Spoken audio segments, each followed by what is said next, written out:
ఉన్నదానివేదో మీ తాతయ్య వాళ్ళ దగ్గర లేదా మీ మామయ్యతో ముంబై వెళ్ళి ఉండాల్సిందిగా పవిత్ర. అనవసరంగా మళ్ళీ తిరిగొచ్చి నా చేతిలో చచ్చేదాకా తెచ్చుకున్నావు. అరవింద్ అనుకోకుండా నా వల్ల చనిపోయాడు. నా కూతురు చక్రవర్తి కోట్ల ఆస్తికి మహారాణిలాగా ఉండాలంటే ఆది తనతో ప్రశాంతంగా కాపురం చేయాలంటే నువ్వు ఈ భూమి మీద ఉండకూడదు.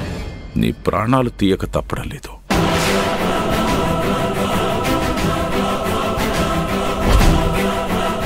పవిత్ర, నువ్వు బతికుండటం నాకు నా కూతురికి ఎప్పటికైనా సమస్య.